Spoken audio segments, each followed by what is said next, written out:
All right, so call the meeting to order at 7:01. I'm Charlie Pennsylvania, President of the East Cooper Community Library Board of Trustees. We're here for the first 2026 Board of Trustees meeting. We'll do a review of the agenda. Any trustees see anything you'd like to make? Agenda? Yeah, the agenda. Just there's two typos that Jenna brought on the agenda. That there's dates on the off warrant and warrant that need to be updated. It says April 10th, it should be April 18th on both. Was there any other Jenna or was that it? Both the dates? I don't know those. So we said meant to be April 10th, so April 18th, both the off warrant and warrant. Anything else? Seeing none, move on to public comment. Seeing none, we'll move on to approval of the minutes. So we've got our minutes from the March 17th, 2026 library board meeting in the packet as item B. What two typos on? What if you The two typos are in the minutes, just pointed out to Jen already, but on page 3, there's programs and services, so robust, or it says robust, but it's robust participation across all age group. And then on page 5, it says tax levy funds is the second bullet of should be remains instead of the so those are the two that I put. Other than that.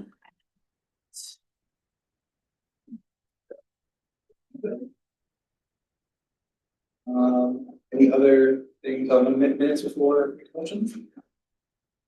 Seeing none, motion to approve the minutes of the March 17th, 2026 library board meeting. No, second.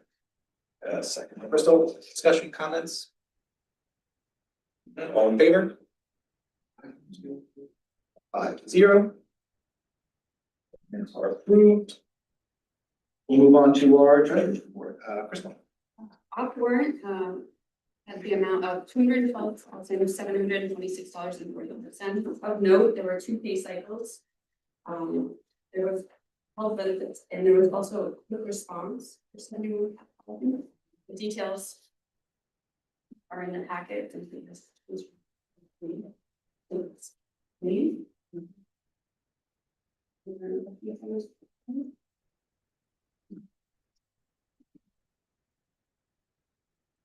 We go right to warrant.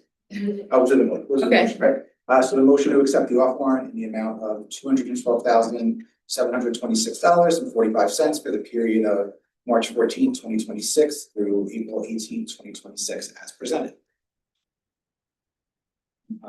Motion, got Amanda, second by Doug. Comments, discussions? All in favor? So 5-0, motion for the off warrant carries. For the warrant, there was $79,464.55. That was a total of 43 checks issued. Of note, there was the Hyman Hayes roof replacement, the parking lot repair, construction manager, and UHLS. There's a lot. Details were in the packet if anyone wants to review and has any questions.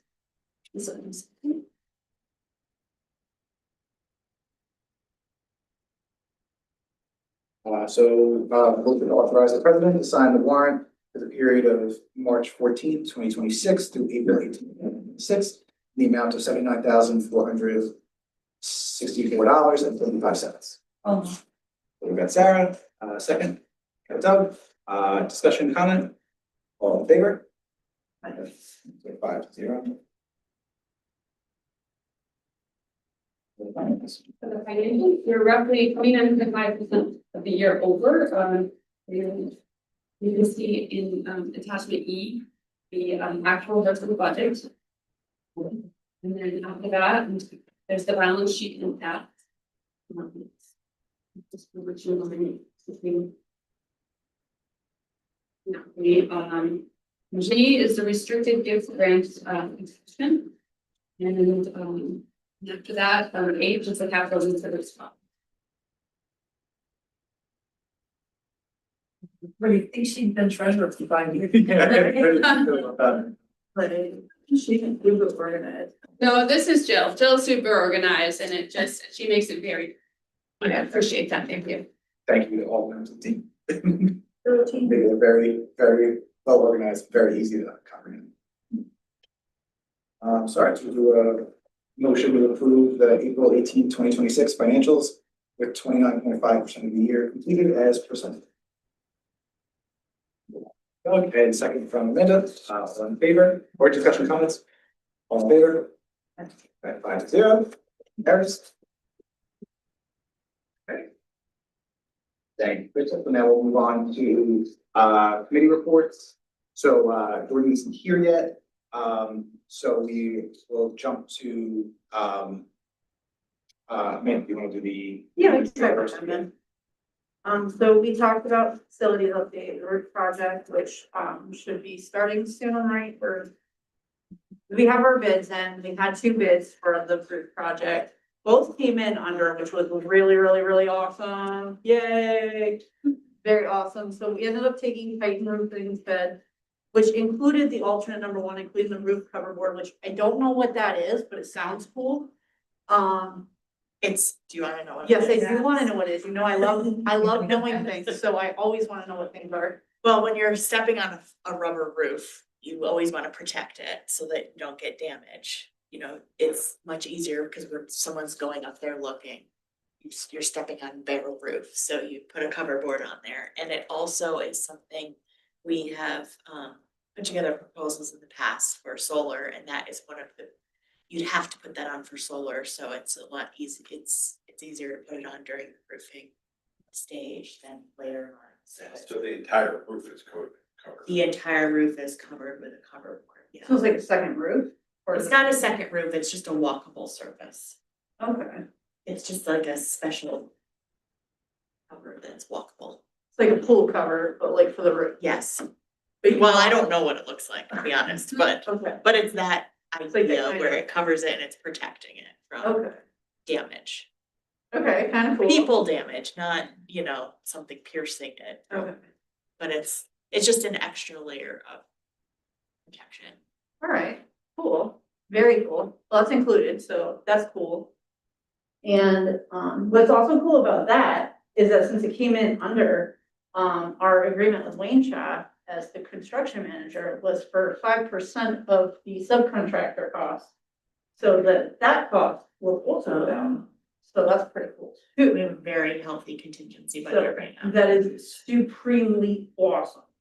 And it also includes like the there was like unit pricing involved too, like that was also under budget, which is super, super cool. Knock on wood.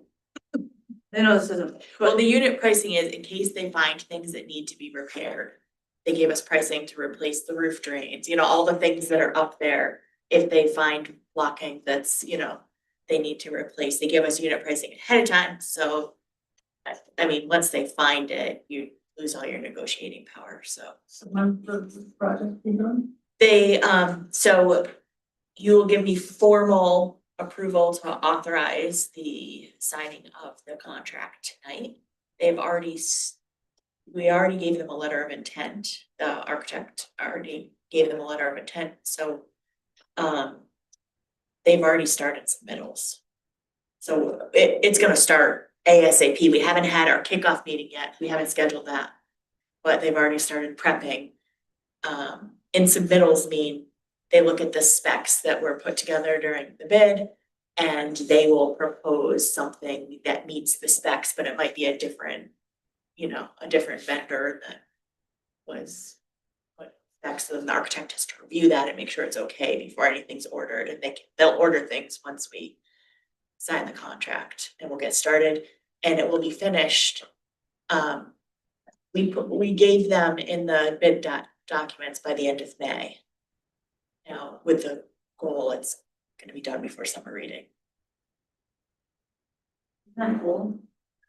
That being said, the administrative committee recommends that the full board authorize the director to enter into the remaining 2 contracts for the Phase 2 renovation project with Wayne Shaft Associates and Titan Roofing, provided that the total of all project contracts does not exceed the approved project budget of $586,940. That's so the committee moves, we would like a second. Second. I'll write that down. Any questions, any further questions, any more discussion? Are we very cool with that? Are we excited? Sounds like we're pretty excited.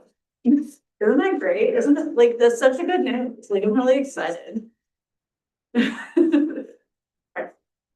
guess I can say all in favor or try to say all in favor. Of course. All in favor? But it's here. Teamwork. Yeah, thank you, Joe, for all the work on projects through. And then I'll just cover for Jordan quick. You see here in the minutes, we've covered at the services committee, 3 main items. You see there the discussion of the impact of some of the some of the renovations we've been talking about. Got kind of a description there in the packet to see succession planning. We've got to see the motion there. So that's a exciting development there to have a document to help us in our yearly recruitment retention of trustee candidates. And lastly, we discussed, continue to look at the community access policy. So that's, a work in process. So the main takeaway or the main action item from services is the motion to approve the succession planning policy. Or did the committee? Yeah, that's the new right thing. So that's they made the motion, second on that policy. Second. Any discussion or comments? See none, all in favor? 5-0. Thank you. Thank you for liking that. Unfinished business, moving on, there, number 6. Nothing there on the docket. We can move on to liaison reports. Real quick, we've got a report from Tammy from UHLS. Troy Public Library is looking for an interim director. She provided the link to the Troy Library website in case anyone knows anyone might be interested in applying. Mary Fellows, the Youth and Family Services Manager, she's retiring on April 30th. And UHLS is doing a celebration on the 29th from 1 to 3. There's going to be interviews to fill that spot. And last is save the date for the annual UHLS meeting on June 10th. And she'll share the location soon. And Cami noted that it's a really fun event. So that event is something that library staff and trustees and sometimes friends of the library and community members are invited to attend. I mean, it's a great event if you've ever been there before, and they give out awards. And we have every year we will nominate, they give out the adult program of the year, youth and family services program of the year, trustee of the year, and volunteer of the year. And we submit nominations yearly, and we have won a few times. So it's definitely a save the date if you want to go. It's a nice dinner. And it's June 10th. And it's an evening event. Yeah. It's nice. You'll get an official invite, but Okay. Yep. Julianne? Okay, so we had book sale this weekend. We raised $7,600. We cut one entire day out of the book sale just to see what would happen. And in response to people saying, not like it should start on Friday, if we're working, we don't get the best choices, so we decided it's on Saturday. And so it went really well. 7,600 is low for us, but we also did not sell children's books. So actually it's a very good number if you realize that a good portion of our inventory did happen at this sale. We're holding children's only sale on June 27th, and that will be the rest of that inventory sale. We just want to see how a pop-up one day children's sale goes. In the past, those have been voluntary donations, and some people donate, some people are very generous, some people walk out the door without paying. So we just want to see what happens, how people react to a scaled up sale. So we are going to charge We just discussed it, I think that $5 per bag, small bag. Whatever they put in it, get, and one bigger bag. So we're gonna try it, see how it goes. The idea is that we want to, number one, continue to raise funds, at the same time, we're getting succession planning, we also want to keep this boost on. Find our whole fundraising thing very overwhelming. So it's gone from 10 days of prep for a sale to now a 3-day event, so it's getting much more streamlined. And then we're also decided, because Julianne likes to sell puzzles more than once, if I sell the puzzles in the summer, I can probably sell that same puzzle again in the winter. So we're gonna do a summer sale on June 20th, which is Father's Day Saturday. It'll be a pop-up sale, 2 hours and done. And I know those puzzles will all come back and I'll sell them in January, so. So it's gonna be back-to-back weekends, there'll be a puzzle sale, and then the following week it'll be a kids book sale. And we'll see how that goes into the big picture. But overall, people are very positive with the format. We've been getting complaints that the children's books is missing. People understand it and they're excited to kick off summer reading, so book sale and summer reading will meet. Good, way to go. And we're working on night at the library. We're still looking for volunteers. We have a meeting next week on Wednesday at 6. And we're looking for sponsors. We're looking for people to help us. We need to find entertainment, food, lots of stuff. So if you know people, we'd love to have some help. Last year was 2 to 3 of us really that pulled off this whole event, and we have decided that will not happen this year. So we need more peeps. So if you know anybody, that's next week on Wednesday at 6. That's all I got. Nothing from the town or the county, so Jill, for direction board. Okay, so, overall, library is popping despite all of the construction. We are in construction zone right now. It's very exciting. Every day is a new day. Sarah can attest because she's here first thing in the morning every day. And she's watched it transform. It's as much we- less disruptive than I thought it would be. Me too. Me too. It's so much better. A lot quieter than I was expecting. Yes. And not smelly. Yeah. I Well, can tell that it hurts certain people, but most people I are. mean, I'm super sensitive, but. Right. Sorry, I can. But they're taking good precaution and using the lowest VOC stuff. So it's been less disruptive than we thought. And that is a great thing in construction. Good news. They have finished the front, well, so the rear section of the library, they finished that portion. It's not completely open yet because now it's storage for the next section. So all of nonfiction right now has been pulled up. Today, they pulled up the carpet and replaced the carpet in that area. They're going to put the bookshelves back. They did find some water damage that is not related to this roof leak that we are investigating behind one of the bookshelves.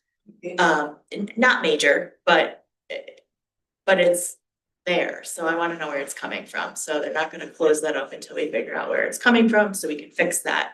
And then, that whole area, it's just a tiny little area that clearly was wet at one point. So they're going to cut that out, just better, it also allows us to go in and look and see, is it coming from above, down below, where is it coming? So that was today, so that'll happen tomorrow, where they're gonna cut that out and we'll see what that means. I mean, it's kind of like you undergo an MRI, you're always gonna find something, tear things apart, you're gonna find something. But the good news is we get to solve it before it becomes a big issue. Sure. So that's good. The carpet itself is really nice. We're excited about it. It's brighter. It's just really freshens the space up. And so we've gotten through the big hurdle. This week was the week that we were most concerned about because it's moving so many books in bookshelves, tall bookshelves. If you look at our website, we've been updating the website. There's pictures on there. If you go a little deep into the construction page, you'll see there's pictures. I don't think it's up yet, but there is a video of them moving the bookshelves. They're empty, but they're, you know, a couple guys that are physically just pushing the bookshelves and moving those really tall bookshelves, and that's very exciting to see. So the project is going well. We're happy with the project. We've had nothing stops the library. Everything's continuing to go on. So you can see that we had programming was a big deal this month. The tax aid really has been successful for doing the tax prep programming, which I think helped drive a lot of that adult programming numbers up. We had the EG Con that was hosted here. That's not, you don't see those stats because those will be the next month's stats, but we had 400 people come that day. It was a fantastic event. It was so much fun. It was a really, and the vendors were thrilled that, you know, that we're here, the participants were happy. So we're definitely gonna do that again. And I know that the core group of staff, that this was their idea, that, you know, they put their heart and souls into that and they're committed to doing it again. And so a really exciting event like that takes core people that are really into it. So it'll keep going as long as they're here. It'll run its course like everything else, and everything else will take place. But it was an exciting day to be a part of as well. What else? Roof. So we kind of already talked about the roof replacement project. We already have an update about that happening. Simultaneously, I've been meeting with the Y and Hawthorne Ridge to figure out what it looks like to replace this road. And it's a lot more complex than it first appeared to be with this joint ownership of this road, and how there really has not been none of the partners have been able to find anything in writing, just in practice with how we have. So nobody's ever done it before. Well, it's never been done, Oh, okay. but we do have power for the road. The road lights are there, and we have maintained the road somewhat. I mean, there's been patching every other year. And we do share pricing for the sign as well. The road sign down there. So there is a history of working cooperatively and just kind of splitting things 3 ways. But it gets more complicated when you're looking for a project of this size has to go out for public bid. And it's much more complicated than just getting 3 quotes. And then when we're looking at construction grant funding, that's only for property we own. It's very muddled, so we really need to know what's what. I have worked with I pulled original deeds. I was able to pull the original deeds and look for easements. There's an easement. I think we definitely need an agreement between the 3 parties, because I even called our former board president, who was part of this from the beginning, and just said, give me the history. I know I've heard it before, but walk me through what happened and how it all occurred. And the history is the Y and the library found this piece of property to purchase, but purchased it with the Y. So we purchased these 2 properties together and then sold the property to Hawthorne Ridge. The library and the Y brought in power and the road, built the road up to the Y. And then the third party, Hawthorne Ridge, sold the property for a very low price, knowing that they were going to have to bear the cost of the rest of the road. So it's a very kind of complex arrangement that from the get-go, the idea was that, and I found old documents, this road was going to be, there was going to be an inlet and an out on Michael Road, and it was going to be a town-owned road. But once it was built, you know, things changed. It's no longer a town-owned road. And so then we've had this driveway. I mean, really, it's a that's what it's called, is a shared driveway. Was sort of, you have some easements to go through the different stages, but so we need to have something documented. I would recommend that we involve an attorney in this. I think it's far more complicated than a traditional MOU. And That's definitely something like my firm has done before for parties. Not saying my firm in particular should do this, I'm just saying. right, but a firm that's familiar with public entities. Well, it's a public-private partnership and it's a real estate. Yeah. So that is, and actually our attorney that we've worked with is well qualified to do this. I haven't called her yet, but I could call her. And so I recommend that we put together an MOU. We could, obviously that's gonna take a little bit of time to go through the different parties. I think it's really important that we preserve our relationship. Very important that we preserve our relationship. There's been a long history of working very collaboratively on this, and we want to keep that going. But we do need to have things documented to be able to get construction grant funding.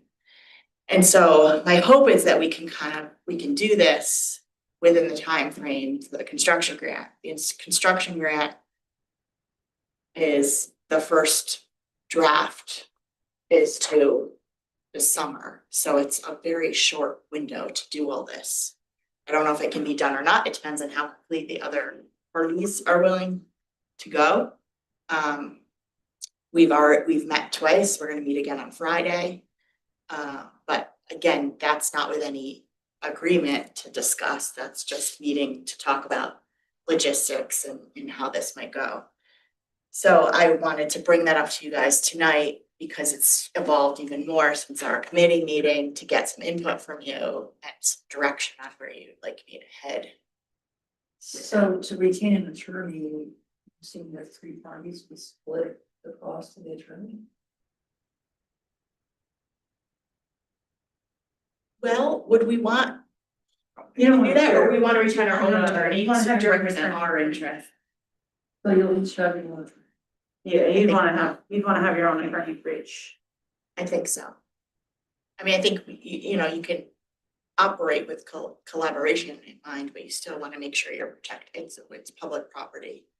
So we have to make sure that we're operating with that lens.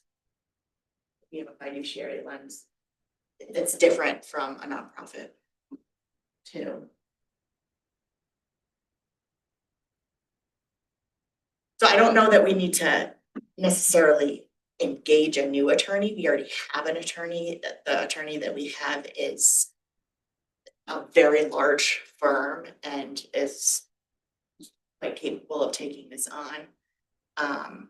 And for something small, I would just go, talk to her. It's in our budget, but this seems like a much bigger thing, so I have to bring it to you guys to get your insight on that. And it also potentially impacts the construction grant timeline process. And we just have to wrap our heads around, there's a potential that there's no construction grant funding for this. I have calls out through Upper Hudson and New York State Division of Library Development, and also to DASNY through our architect, like kind of coming at it from a lot of different angles to get information from people on, is this bondable? Is this, how would we go about it? What information do we need to just do some information gathering right now? And what do we need? If it's not something that can be granted, then what are we doing? Right. With that piece. With the construction. Because we grant may piece. still need to do this research either way, just not for a grant. Exactly. I think in the long run, it would behoove us to have real, true, documented agreement with As we how we take, learn this is a, from other land issues, we probably should have our ducks in a row when it comes to our land. yes. I'm in agreement with that 100%. We should know what our land is and what parts of it we control and what easements we've granted and where. Right. Because it sounds like an easement with that driveway. Yeah, it's the way that I But it, you know, I think we'll have to let an attorney look at it, but the way that I read it is we each own portion. But we wanna have that in writing, we wanna have that. Well, that's all here, it's all Right. clear in the deed, Oh, the okay. easement is clear, like how, but that's not really in practice how we've operated from the very beginning. I mean, even the power, the Y gets the power bill from National Grid.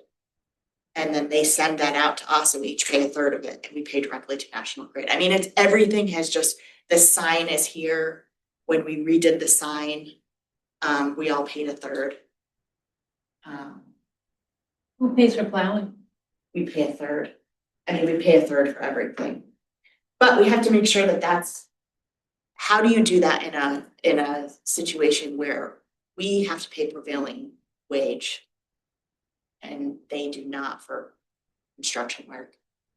So that's a much bigger question of, I mean, it started out with how do I structure the contract? Do I do one contract with 3 contracts underneath, and will a contractor work with no prevailing wage and prevailing wage?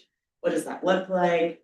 And then you get into the construction grant and, you know, split it into a third, but the road is not a third, a third, a third.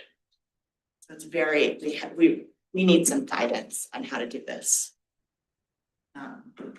That's a good point, they're not gonna wanna pay prevailing wage for their third of the road. No. I mean, why would that? Right. So. I don't think there's anything other than saying, yes, let's get an attorney involved and then we'll just keep you informed. Anything would come to you before it, you know, I've told the other group that we'd be looking at, you know, drafting an MOU, and that once you guys have seen it, then we'll circulate it to them and they can circulate it on their end to their folks. You know, they're gonna go and talk to their boards, and their boards may say, well, we wanna take a lead on something too, but we just, I've kind of initiated it, but we'll see where we go with that. And, you know, the goal for everybody is we gotta replace this road. We all know we need to do it. We're all working with different budgets. How do we do it? So I don't think, you know, it's more just how do we do it the right way? Isn't there a different insurance coverage too? You're only covering your part of the land, but the job is covering the entire thing. If something happens, who's liable? Because kind of which piece of paper they happen to be on at that time, or is the job's off, maybe you're like, that's. There's a lot of nuance to this that we need to figure out and have clear, I just would like clear guidance on that. Then the other 2 parties have all the bureaucracy. You have this hearing. So Yes. Yeah, so the Y has started to pull in higher ups already, and Hawthorne Ridgeway is gonna have to do that too, because that's St. Peter's Health. And everybody has different fiscal years and different, you know, budgets That's and why I need the attorney to priorities. sort that out, So it really is, get their attorneys and your attorneys to help, that's what those guys do. so I'm anticipating that this is going to be a very expensive project and.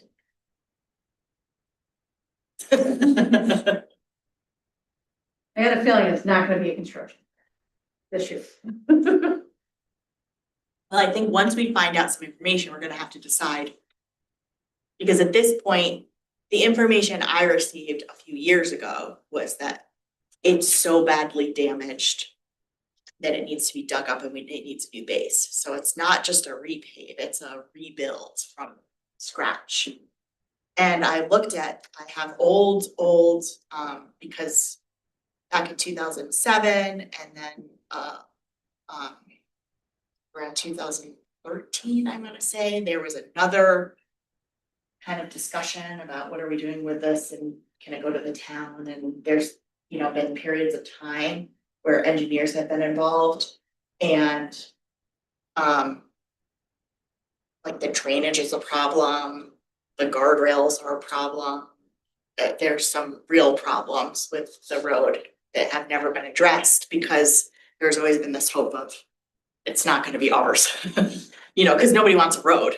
We just prefer to have a parking lot, but, so we have this road and we have to now figure out how to do it and look like, and does it. We'll just, I'll keep you informed as it moves along. And other involvement, let me know.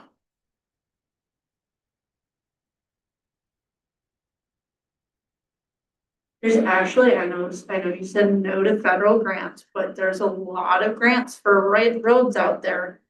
There are 2 municipalities, I know. DOT road. We'd have to own the whole road. I've looked into a lot of it. Okay. There's a lot I didn't There's a know lot of anything about- municipal funding, if it were the town willing to do it, or the county willing to do it, or if we owned the whole road, it would be different. Oh, But for the 3 parties, that we're makes very limited on funding sources. That doesn't mean there may not be some private funding out there. So does it make sense to look into having the 200 parties there? I don't think anything's on the table or off the table. I don't really wanna own a road. But that's just my And we gotta personal plow the opinion, whole road. but And we gotta plow the whole. you know, but those are things that the attorney can advise us on, hopefully is what makes the most sense. Because in the long run, we want what's most cost effective for everybody. And ultimately for the library.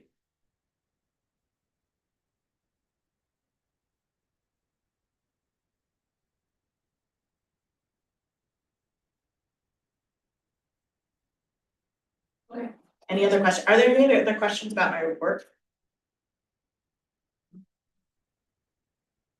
They did a really great job with that, EG fund. We really loved it, so. We're very glad that everybody had a great time and had such a fantastic turnout. And you know this because I already told you, but I didn't want to say it on the record, so. They will really appreciate that. Staff did a fantastic job, the vendors did a great job, the 501st Legion did a great job, so. Yeah. I don't know how the heck they got them from, but Well, they were such a big For hit. folks, I mean, do you wanna explain what the Okay. 501st Legion is? The Because five- that was all new to me and it's a really big deal. The 501st Legion is a group of Star Wars, like, they're like cosplayers, but they like literally make screen accurate costumes and they like literally are the characters from the movies. They're in Like, the Guinness Book of World Records and nobody's broken their records for Yeah, that, like decades. these are local people, like, they're local, like, well, I think they're like upstate New York. I don't think they're like from here, like, they're like, but they travel, like, they were in Cooperstown last week and they were like in Syracuse the week before that. They travel around doing charities and stuff, like, they do, like, they're a literal R2D2 in our library. The Like, robot was The robot robotic. running around, like, literally in our library, that's how cool this was, like, these are like screen accurate props, like down to the micrometer, like, this is nuts. And you have people dressed like in screen accurate costumes, like, just, and they do this for fun and for charity, like, everything they do is for charities. Like nonprofits too, like this, they come to events like this, and every dollar they raise for charity, like, they'll do photo ops, you give them money, they're gonna donate it to a local charity. And every bit of it, and it's so cool that they were able to get a group to come here to do this, so. And the vendors that came, you have vendors from established stores that came, and then you also have, I mean, there was one young adult in there, and this was his first time selling any of his art, and he had a whole setup, business cards and posters and, you know, it was I a bought a really piece of art nice from him. first exposure. And the vendors were happy, the vendors made money. And they said it was really organized and well run. Which is great to hear. And that story time was packed. Did a little comic story time, like a little superhero story time. They were reading, it was really cute. We didn't go in there, but Well, Elizabeth had different capes, so she would, you know, it was part of her story time, putting on different capes and acting it out. And then we had an author who is award-winning, Stephen Shankin, who lives in Saratoga, and he came in and talked about his books over time and how he's done them, and he's done a lot of graphic novels, and That was really fascinating, and there were some huge fans in the audience listening to him, and they were like, well, what about that? There's this young girl, you're a brilliant child, and clearly, you know, a budding author. But so it was really neat to see how engaged the kids were and the adults were with that program. And then we had Ira Marks, who did a 2-hour art workshop on how to draw comics for kids. And they were engaged drawing and learning, you know, how to draw an ear and how to. So that was neat too, how to set the stage. You know, they talked about, you know, it was I won't go into too much detail, but it was very inspiring and very eye-opening for me too, so. It was a great program. Thank you, Jill. Some finished director's report, nothing for personnel memo. So for new business, we've got two big documents in the packet, so, so you want to walk through? Sure. Yeah. Sure. Okay, so the first document you have in here is the annual financial report. And this gets submitted every year to the office, New York State Office of the State Comptroller. In the past, we've called this the AUD. Now they call it the AFR. Same thing. And so this, you know, it gets reported a little differently than we report our things, but this does show 3 years at a glance, which is kind of nice. You can see where we are with everything. So that's the first work. And that's all financial. And then you look, the next report is the annual report, New York State annual report to library development. This is a report that we do every year. It is a financial report and a statistical report. And this one is far more interesting to read because, because they had a new software change this year, there was no way for us to print out prior year next to it, which I always like to see, just to see how we're doing. But you've seen that in our stats here, so nothing's really shocking here. The big difference in the financial component is that the report to library development is based on a cash year, and the other report is based on what would be the cash. So it's a different accounting. I can match anything that you see normally. So they've both been submitted. This is just you have to put in when the board approves it, and you can do it retroactively. So this is a form you need to adopt that you've seen it. And you'll see there's questions in here about trustees, policies, are we meeting minimum requirements, all that kind of stuff. But it's a very interesting report to read, and you'll become used to it over time. And hopefully in the future, they'll print out comparison, because that was far more useful than seeing, you know, we had this many people attend a program in this year. What does that mean compared to previous years? It makes it more meaningful. Right, so we've got Becky doing all this, it's impressive amount of work. So we'll go through each of them. So first one, any questions on the AFR report to the comptroller? If none, motion to approve the annual financial report for the fiscal period January 1, 2025 through December 31st, 2025 to the Office of the New York State Comptroller as submitted on March 23rd, 2026. Motion from Doug, I'll second it. But there's some the library will take 15 minutes. The time for me was approved. These are great respect for that. Please, thank you. And our auditors take a look at the comptroller one as well. Other questions, discussions? All in favor? 5-0, motion passes on the AFR. And then the second report to, we got New York State annual report, so motion to approve the New York State annual report for 2025. I'll make the motion. Second. We got Crystal. Any discussion, comments? See none, all in favor? 5-0. And thanks to Jenna for doing a lot of Thank- legwork. yeah. That up. Sure. Thanks. All right. Coordinating stuff. Yeah, thanks, everyone. Anything else? Nothing. Last motion of the night, motion to adjourn the April 21st, 2026 library board meeting. Amanda, I'll second it. Discussion, comments, all in favor? 5-0, passes. All right, so we are adjourned at 7:46. Thanks, everyone. Thanks.